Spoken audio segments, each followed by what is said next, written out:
Welcome, the one and only Von-T. I love to call you Von-T Taylor. I got to tell you, Mr. Channing Taylor, that I am so very proud of you.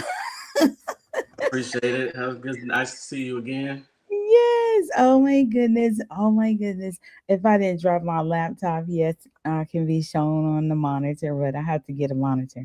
I had to get a new computer to fix this situation. But just to know that there's always a challenge, right? Oh my Always. goodness. And you're a solution solver. You're a solution provider. Absolutely. Come to the rescue. Yes. Well, would you like to introduce yourself? Yeah. So my name is Channing Von Taylor, or as people have seen me on social media, TDO Von-T or Channing Von-T Taylor, name tape and representing District 127. I am running for State House in my local area. And I'm an 18-year veteran. I'm a DJ, a rapper, a music artist, an actor, an activist, and now a politician. So, and the starter and and founder of Americans Make America Great movement, which we always say on social media and all of my followers out there. AMAG is AMAG. Americans Make America Great is a movement against greed. Yes. Absolutely. I wanted everybody to see that at the bottom of your picture right here. Yes, and you do such a great, I say, flyers, brochures, album covers. Oh yeah, The my team has been amazing over these last couple of years. I think list. that providing that flair of an experience that I had in entertainment is really kind of helped train a lot of the other some of the other candidates on how to kind of navigate and use social media and appreciate the team that makes your job a lot easier. Nice, nice. Shout out to the team. All right, so we're gonna get right on into it. I have 10 questions for you. Okay, so we have a lot of fun on the go to work radio shows and so forth, but this one's a little bit more serious. So I want to, and purposeful as it should be. So we're gonna get right to it. What is your immediate plan to lower the cost of living for families in District 127 within your first year in office? That's an interesting question. And I guess like I will start by saying that I'm not a career politician. I am just a simple person who wanted to pursue my dreams in life and try to make a way for my family's legacy to be remembered when I leave this earth. And so when I go out and I talk to people in my community, we have a lot of conversations and people want to talk about big broad wave things like uh, like things that are happening at the federal level. Those are not things that I typically that I can typically influence, but there are things that I can bring immediately to the forefront. And I try to keep the conversation on that level when I'm talking to people out in the community. And some of those things are exactly what you're saying is what are some of those immediate actions that I plan on taking within my first year to try to lower costs for some of the individuals who live here. And one of those would be is trying to make sure that we can find better solutions for you to utilize your vehicles, making sure that gas, whatever bills that can be passed and whatever kind of maybe infrastructure issues that are going on in the community, maybe we can put some of those on the back burner right now and kind of focus on those everyday things of making sure that you can actually get fuel in your gas tank and making sure that we work with these grocery stores to find better solutions to bring in some groceries that are more affordable, so you don't have to decide whether or not you have to eat or put gas in your car. And I know that all too well.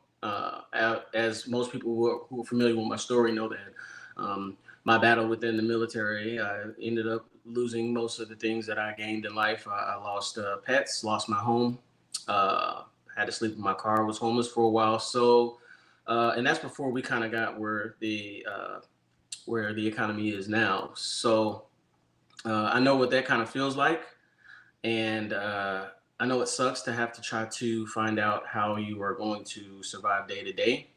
And anybody who has put in hard work in this community, I feel like is deserved that basic human right, especially if they're out trying their hardest. And so those are some of the things that I want to immediately tackle is making sure that we find better solutions for you to fill your tanks and better solutions for you to fill your bellies. Nice. Absolutely. Thank you. And moving forward, we have how will you address rising housing costs while ensuring long term residents are not pushed out of their communities? All right. So as we kind of seen, from people who got a chance to look at some of the backstories of some of the stuff that I had. Remember that I had that big 5 bedroom house. It was very beautiful. I had it built from the ground up. When I originally had that house built, APRs, kept rising in my neighborhood. I watched the whole neighborhood get built up around me. And there wasn't really much protections that were put in place. I think that there needs to be legislative laws that are passed that get through the red tape to make sure that, individuals have, protections that are set in place, especially for new homeowners, as they go through a lot of those hurdles of owning a house for the first time in their life. That's a like an on the job training type deal. Houses come and they look pretty, and then they have things that break down, that take away from the income that comes into your house. You have to manage those. I think that from my experience, from everything that I have went through, I know that some of these organizations that are supposed to be in place, they're supposed to work to make sure that you're able to stay in your home. And if you check all of those blocks, which clearly when I was in, I know I did, being a retired disabled veteran myself, served 18 years in the military, deployed to Iraq and stuff. I know that I was supposed to have been checked a lot of the check marks to be able to receive some government assistance. And those systems did not work for me. Mm, Um, so I think that once, I'm elected and I get in there, maybe, I can sit down with some of these organizations that are supposed to help Georgians and find out where the miscommunication is for individuals who are in those houses. So then I can figure out what's a better way we can get around that. And then there needs to be those protections that are in place in training for individuals who are, first home buyers, for the first time, mhm, and introducing, looking at the areas in District 127 and figuring out maybe we need to move away from some of these traditional big houses and start getting, more land availability for townhouses and mm. things that are a little bit more affordable, but not so much more like an apartment. So those buildings and those companies are readily available to help people who need to downsize or maybe have um, a reduction at a reduction at work, or they may have a split in a family or a marriage, and they want to get somewhere a little better. And then there also needs on the back end of that, the people who are renting, there needs to be increased renter protection for individuals who are renting from landlords, and making sure that we take a deep dive into those policies and making sure that people don't get displaced so easily because of maybe something unfortunate may have happened, maybe a one-time deal for them. Exactly. Absolutely. Well said. You are on your business. I think just because I lived it, Mhm. and I've experienced it, and I've been out here in these trenches with the people for years to come. These years leading up to this, it took me a long time to get back on my feet, and I had to, take myself through my own personal training course, and so it makes it a little bit easier to know what people are going through when you're actually going through it with them. Nice. Absolutely. So here we are. At what specific policies will you introduce to help working class families build financial stability and generational wealth? So there isn't any specific policies that I Mhm. know of that I can really like dab in right now. I know that there are policies that are being looked at right now, like at the Capitol, and I know the incumbent and I know the Republican Party are not necessarily focused on that. And Okay. so that is one of the things once I get elected that I do want to look at. I want to look at who some of these advisors are that are in there, who I can talk to, so Mhm. maybe I can get a full spread and understand the picture a little better. Because I know that people who are trying to make this place their home, they like the area. The area is amazing. It's beautiful. There's a lot of things that are being built. But I'm thinking that, for me living here myself, I'm thinking that some of this area is focused too much on company growth and data centers, rather than making this area affordable for the people who can make it, who can actually make the city thrive. It thrives off of the people and the Mhm. citizens that live here. So once I can get a better view about where some of this spending has been going in this community, because the money is here, then I can better understand, what policies probably need to be, introduced, so people can make this not just, a situation where they're surviving. This can be their home where they can actually thrive here and bring the city out even more. Nice. Nice. Okay. Going forward, I gotta give you a round of applause. Like I tell you, you own it. You are on it. All right. What specific policies will you introduce to help working class families build financial stability and generational wealth? Is what you cover. And I want to tell you, I gave you the round of applause because I mean, just knowing that that's something on the surface right now, like you said, until you get in there, but the even share, like, I'm not certain right now until I get there. That's the type of people that we want in office, because you're not sharing like you know everything, and and you do know what is taking place already. At the same time, you did phenomenal. And just to keep going, what actions will you take to ensure children in District 127 have access to safe neighborhoods and quality schools? So the schools here. So I'm covering parts of Richmond County and Columbia County. It's right Okay. there on the edge of South Carolina, and this district has some really Mm, good schools, but it can be better.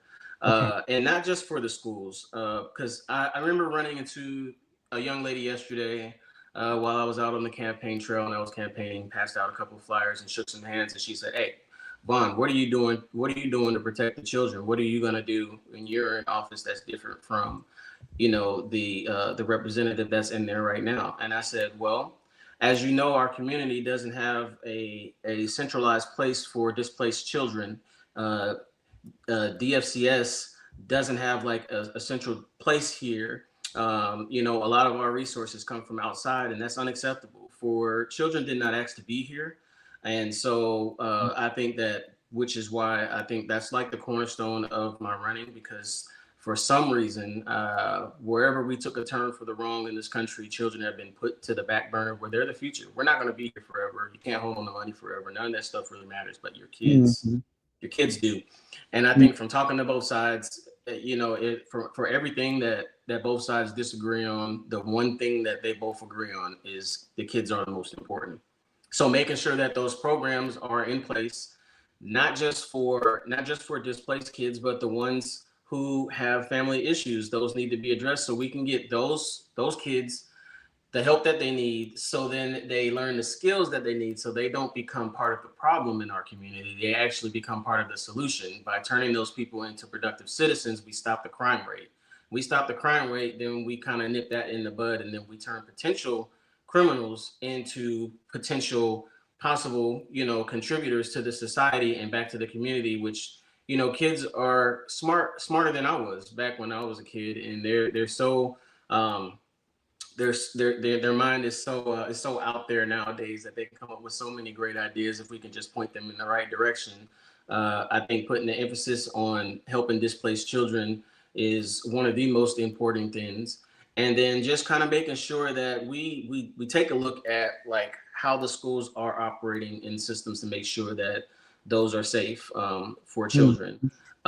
One of those things that tie directly into that is what, one side wants to argue about it, which is, red flag zones for guns, being able to open carry anywhere, and I don't agree with that. I love my weapons, and I love to have, home security, but there are still some places that need to be free of guns.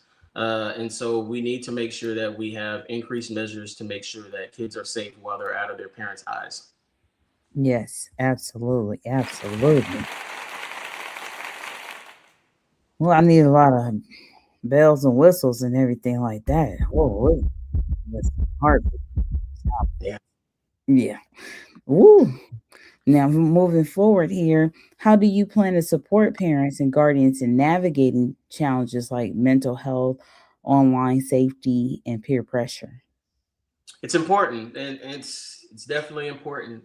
With me being a retired veteran and suffering from PTSD myself, I receive help every time I need it. I got my doctor on speed dial, and I'm not ashamed to say it. It's not a weakness. It was Mm. looked at it before, and in some companies and organizations, they still kind of treat that as an issue, which it shouldn't be. Looking out for your Right. mental health is the day-to-day thing, especially in 2026. So what I want to do is I want to make sure that those systems and those resources are available, for individuals who seek it, because once you do that, you create a happy house. And you have a happy house and a happy mind, then you can go to work at ease and knowing that you come home and you're not gonna blow up on the whole family, or at work or something. So I just Mhm. want to make sure that those resources are readily available, and I want to make sure that it's preached. When I was an officer in the military, I used to do these things called safety briefs for my soldiers every Friday. And so, and that was one of the things that I hit on. If you're having issues, then make sure that you can call me directly. You can call your platoon sergeant directly. You can call your squad leader, and like that's something that jobs need to actively promote to families to make sure that we're keeping we're keeping an eye on our neighbor. Nice. Nice. Nice. Need that. And we have here in this area about protecting children, like we know that, like you were just sharing, that they are the future, and regardless of robots and so forth, they need more attention, and we need to definitely cultivate their upbringing and their environment so much more. So, this question here: what role should schools, community organizations, and families play together in protecting and preparing our youth for the future? Right. So, first of all, I think that teaching is underrated, and is definitely underappreciated. And I think that parents and teachers need to have a healthier relationship with maybe a more not so cookie cutter kind of design to kind of make sure that their kids are taken care of. I mean, your teacher knows things about your kids that you don't, and you know things about your kids that the teacher don't. And I know that they have those open houses, but the parent Mhm. doesn't just want to hear about their kid when their kid is messing up. I think that fostering a good relationship is kind of like a symbiotic relationship, like my music label, Right. and making sure that both of those things coexist and can't exist without the other.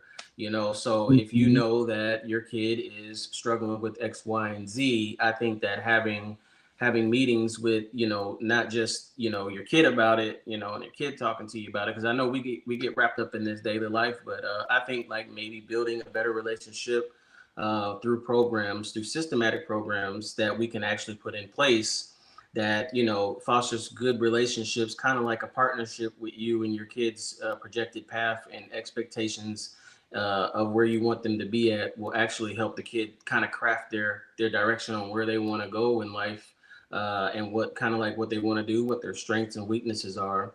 Having those systems tied into systems into the community, like Freedom to Read, which is an organization that's out here. I went to a lot of their meetings, and making sure that the resources in libraries are available for them to use when they need to. So having those schools work with the local systems that are in there, like Freedom to Read and these other organizations that help displaced kids, and maybe some organizations that can even step in and kind of help assist you, uh, in making sure that you have supplemental things that you might need, that you don't have right now, that you might be fighting for, you're waiting for some certain amount of income to come in.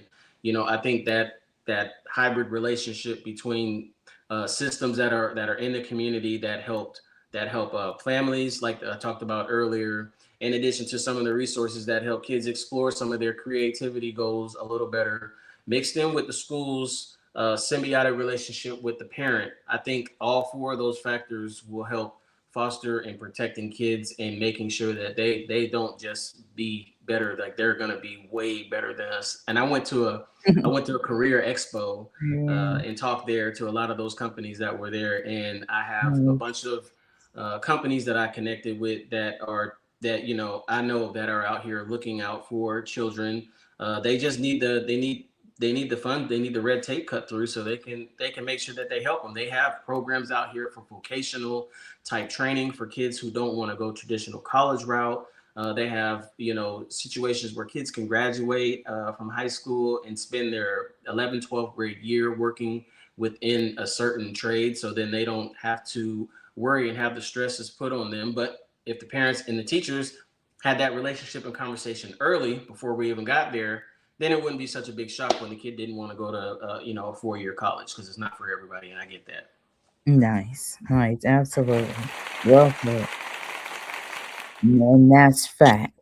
So and we have just a few more questions, and I would say a bonus question before we conclude. And I just have to tell you that you're somebody that I've interviewed before many years ago as well.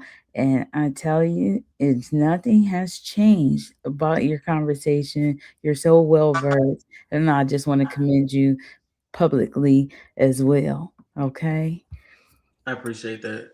All right. So now we're going to go into economic growth, about jobs, say businesses and opportunities.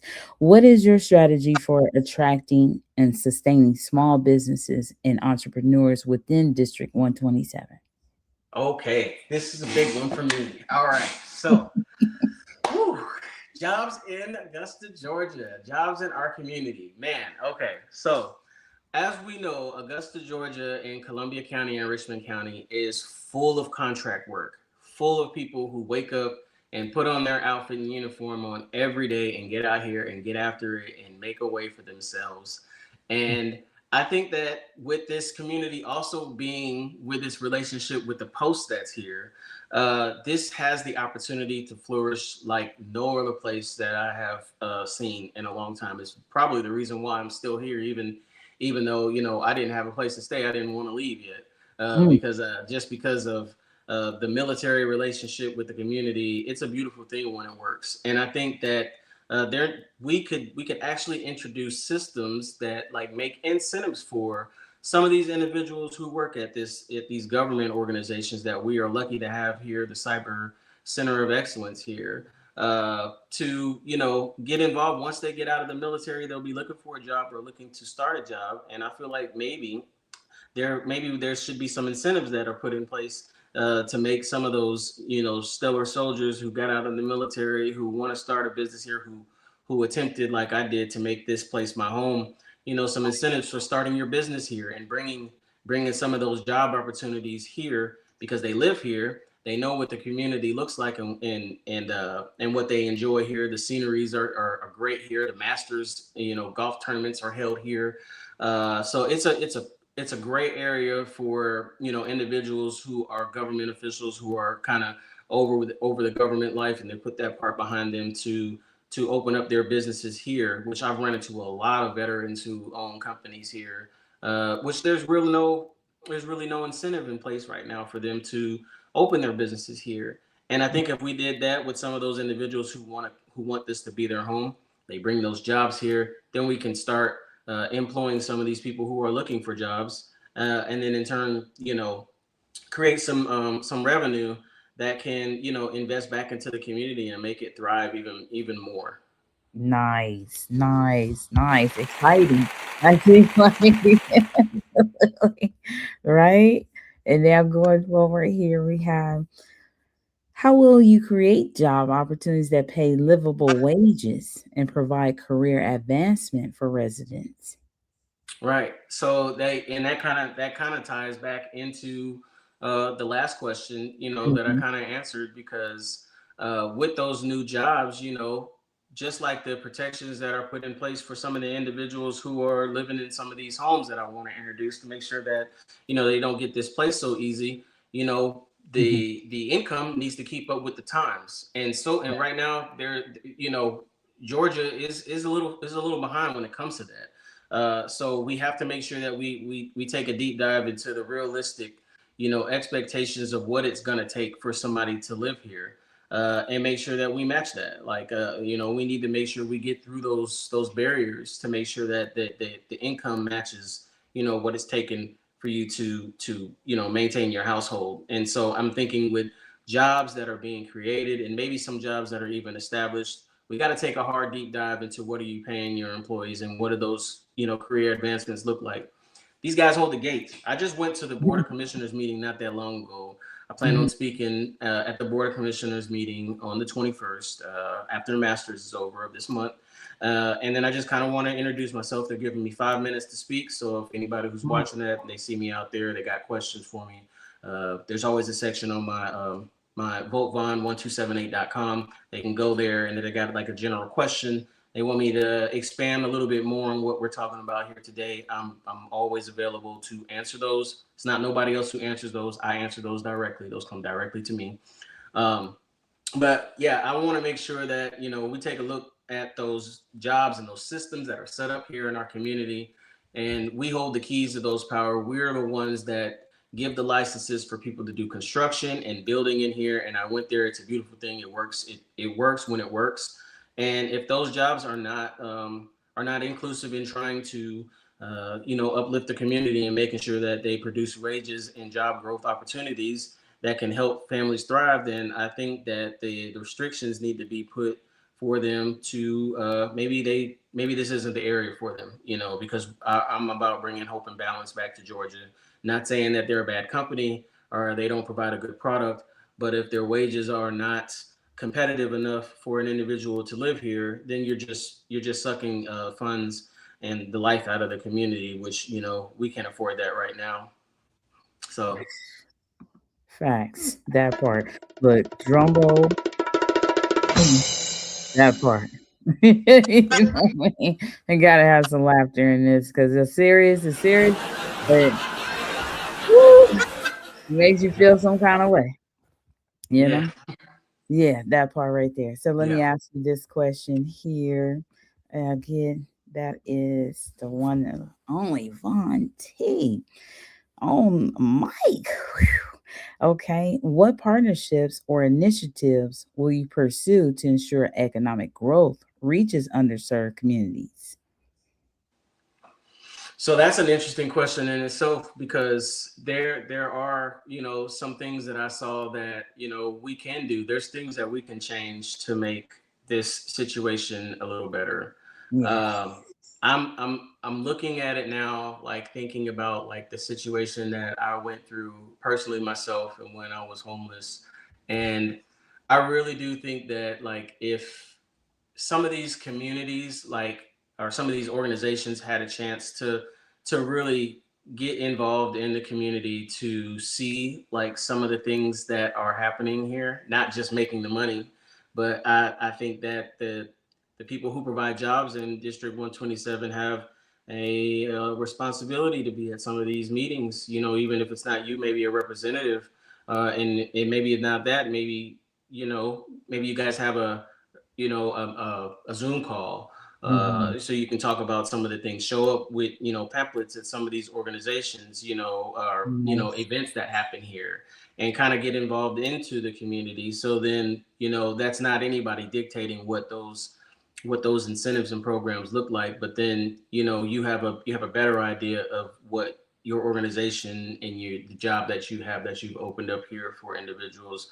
what it can do to better serve the community and the area in which you're living in. And I don't see those individuals there enough at some of these events. We go there, we spend the money there, but I don't see their representation at some of these events that I go to, and that's kind of unfortunate, because if you did, then you would see and get a chance to interact with the community more, and it might even grow your base a little bit bigger. Mm-hmm.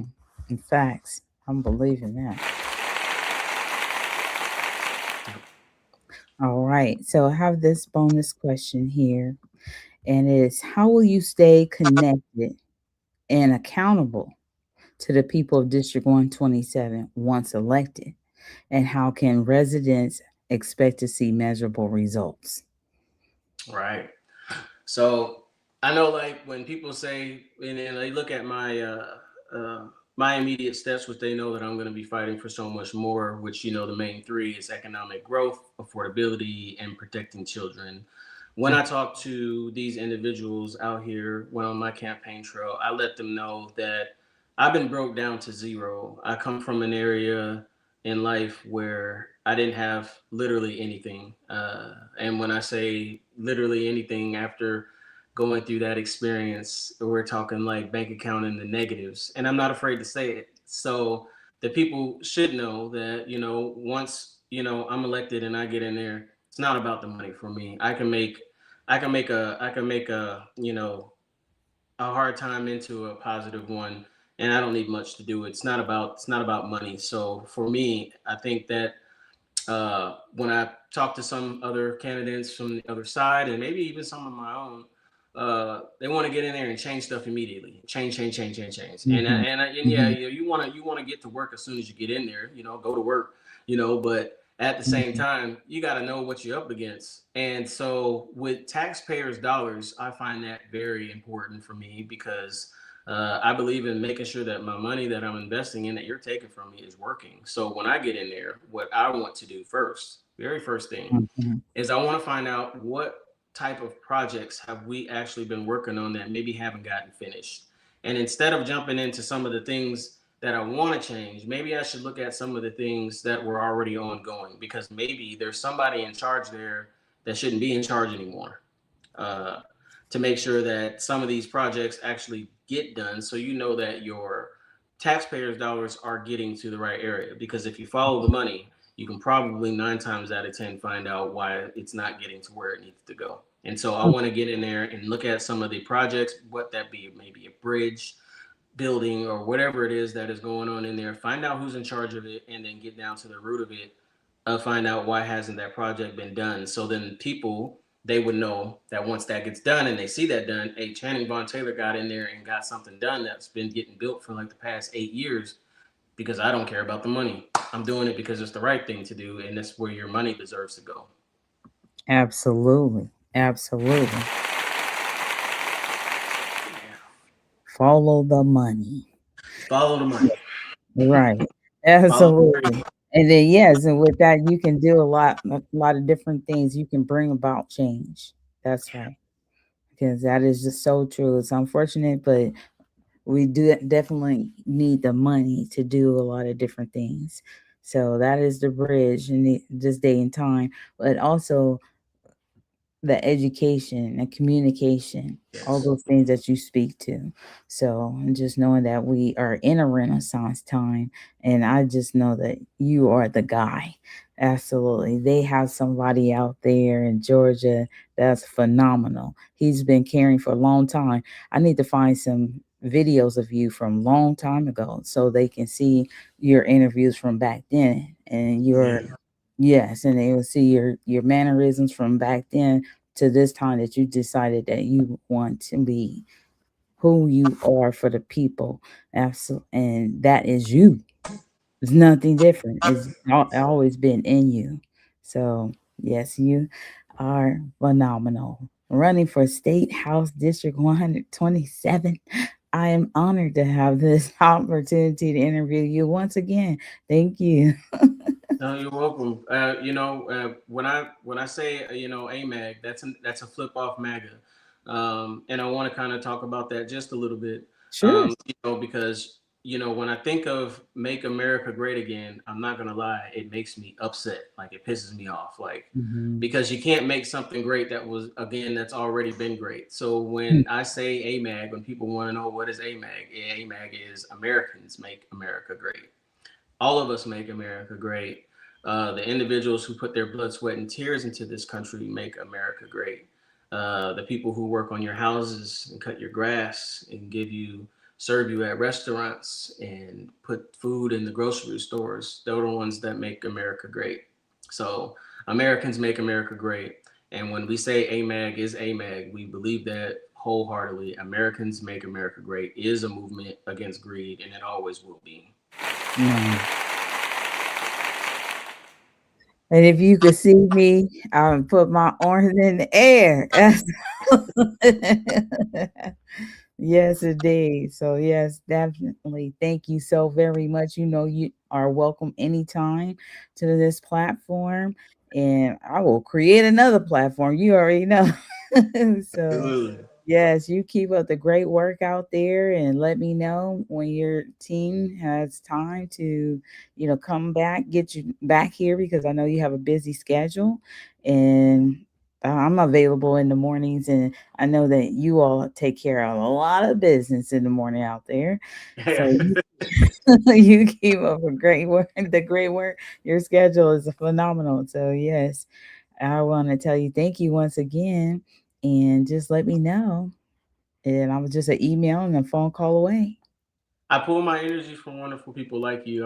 I just had a conversation with one of my friends yesterday, and and I told him, my Hope and Balance logo that I had made. I dreamed that logo. I didn't just make that out of thin air. I had a dream about that logo, and then that logo of Hope and Balance came to light. But I wouldn't even be able to do and get my message out there if it wasn't for people like you and for people like the individuals that I run into that listen to the things that I have to say that I want to do for all of us. So I thank you, Thank for being you. a phenomenal person, and everybody who supports, everybody who donates, and if they want to get involved in the campaign, I said they can go to votevon1278.com.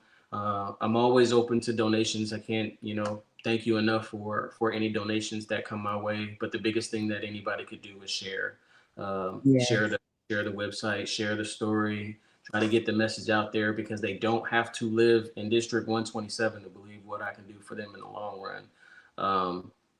And then, of course, I haven't let anything else go. I'm still a social media influencer. I'm still a vlogger and a blogger and a music artist. I'm still dropping Mhm. all of my own stuff across all platforms. We just kind of did.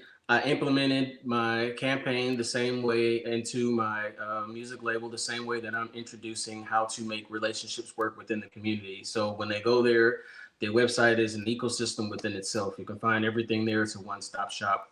Uh, Yes. and yeah, and I'm just so glad that and praise be the God that he blessed me with the strength to be able to put this on my shoulders, to be able to carry this, because it's what I'm supposed to be doing. It's probably not always the most glorious thing to do, but it's the necessary and it's the right thing to do, so I'm doing it. Nice. Absolutely. Yeah, I just had to share your website here because yes, all merch listing. You do have some interesting concepts all the time. Absolutely. You're very creative. Thank you. Nice, nice, nice. Like literally. So it's always fun, but definitely you want to book the one and only TDO Von-T. You want to speak to TDO, what that stands for again? Yeah, the TDO stands for the discriminated officer.